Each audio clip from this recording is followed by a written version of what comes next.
कृष्ण राधे राधे, राधे कृष्ण राधे कृष्ण, राधे कृष्ण राधे राधे, राधे कृष्ण राधे कृष्ण, राधे कृष्ण राधे कृष्ण। हरे कृष्णा। देवियों एवं सज्जनों, हमारी सनातन संस्कृति में हमारे प्रत्येक कार्य का बड़ा महत्व है और हर कार्य का प्रारंभ हमें भगवान के नाम के साथ करने का विधान शास्त्र में वर्णित है। ऐसे ही एक भोजन मंत्र है कि जब कभी भी हम भोजन करने जाएं, जब कभी भी हम कुछ पदार्थ ग्रहण करने जाएं, तो हमें इस भोजन मंत्र के साथ भोजन करना चाहिए, या भोजन करने के पहले हमें इस मंत्र का उच्चारण करके भगवान को भोग लगा करके ही हमें कोई भी वस्तु ग्रहण करनी चाहिए। वो मंत्र क्या है? त्वदीयं वस्तु गोविंदम तुभ्यमेव समर्पये,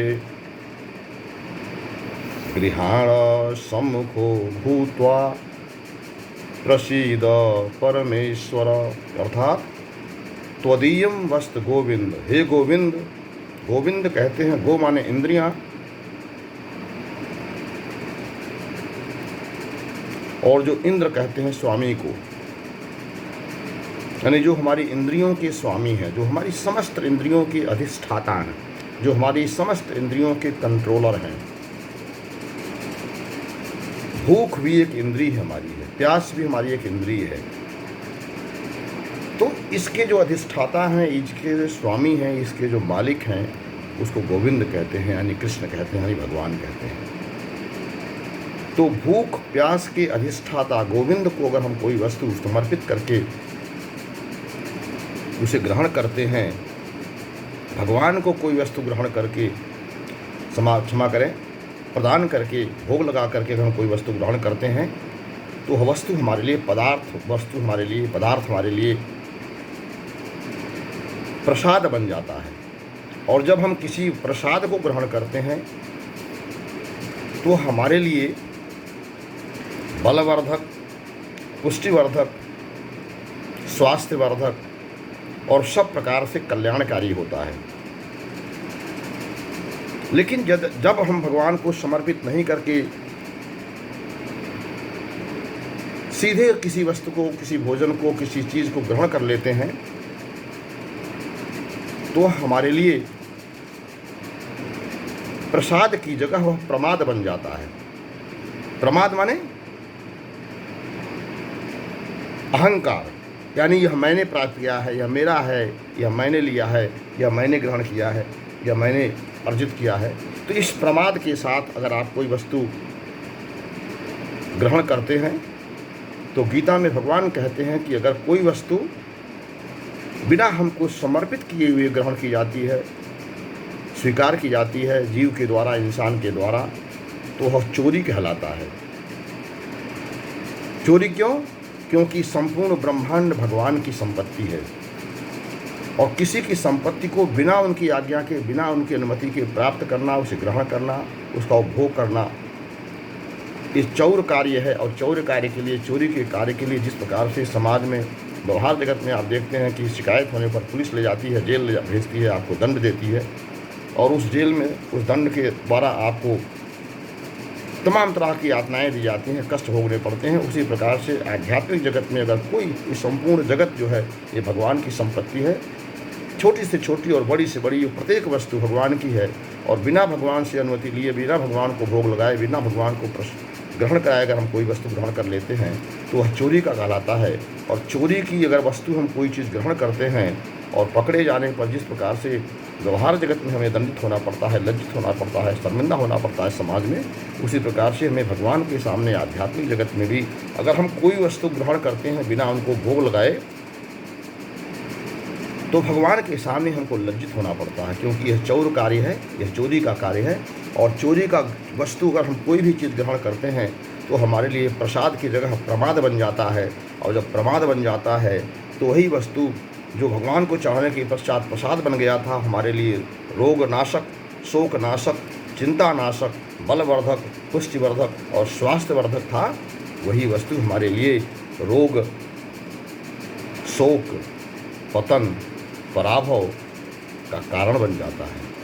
हमारे शरीर में वह भोजन जाने के पश्चात हमारे शरीर के ऊपर उस वस्तु का उपयोग होने के पश्चात हमारे लिए वह लाभकारी नहीं बल्कि हानिकारक बन जाती है। इसीलिए कहा गया कि त्वदीयम वस्तु गोविंदम, हे गोविंद, हे परमात्मा, हे भगवान, यह आपका संसार है, संसार की प्रत्येक वस्तु आपकी है, इसलिए मैं आपको समर्पित करता हूँ। तुभ्यम एव समर्पये, आपकी वस्तु मैं आपको ही समर्पित कर रहा हूँ। कोई आपके ऊपर मैं एहसान नहीं कर रहा हूँ, कोई उपकार नहीं कर रहा हूँ। यह आप ही की वस्तु है, आपको समर्पित कर रहा हूँ। और आपको समर्पित करने के पश्चात जो प्राप्त होगा हमको, जो बचेगा, वो प्रसाद के रूप में हम उसे ग्रहण करेंगे। गृहार सम्मुख हो, हे प्रभु, हे भगवान, हे कृष्ण, हे नारायण, आप सम्मुख होकर के, आपके सम्मुख हमने वस्तु रख दी है, इसे कृपया प्रकट होकर के आप इसे सम्मुखो भूत्वा प्रसीद परमेश्वर, इसे ग्रहण करें। और हे परमेश्वर, आप प्रसीद माने प्रसन्न होवें। जब भगवान प्रसन्न होवेंगे तो जीव प्रसन्न होगा, जब परमेश्वर प्रसन्न होगा तो जीव प्रसन्न होगा। जब पिता प्रसन्न रहता है घर में तो पुत्र और संतति प्रसन्न रहती है। जब पिता दुखी रहता है तो कितना भी आप कमा लें, कितना भी आप भौतिक संसाधन जुटा लें, घर में सुख शांति समृद्धि नहीं आती।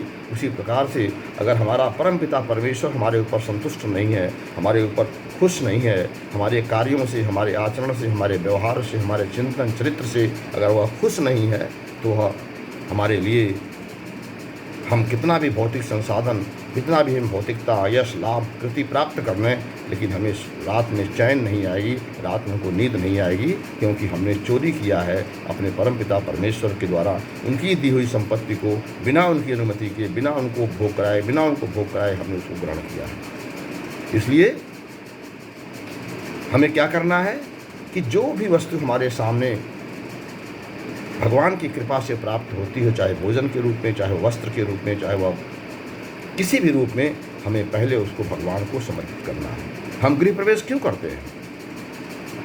गृह प्रवेश क्यों करते हैं? क्योंकि भगवान की दी हुई हमारी संपत्ति है, मकान, एक दुकान, एक गाड़ी, एक घोड़ा, ये बंगला, जो कुछ भी हमारे पास है भगवान की कृपा से प्राप्त हुआ है, भगवान के द्वारा ही दिया गया है। इसलिए पहले हम उस पर गृह प्रवेश करके ये गाड़ियों का पूजन करते हैं मंदिर में जा कर के।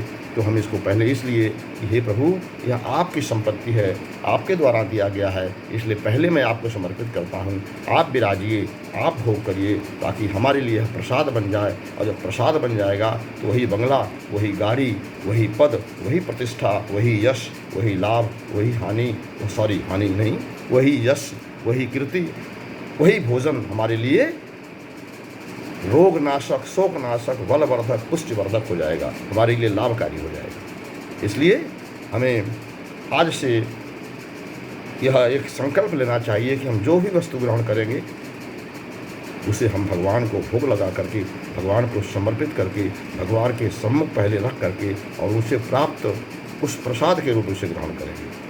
तो निश्चित रूप से हमारा जीवन बदलता चला जाएगा। वस्तु वही है, संसार वही है, परिस्थितियाँ वही हैं, सब कुछ वही है। हमारा विचार बदलता है तो हमारे कर्म बदलते हैं, हमारा कर्म बदलता है तो हमारा फल बदलता है, हमारा भाग्य बदलता है और हमारा सब कुछ बदल जाता है।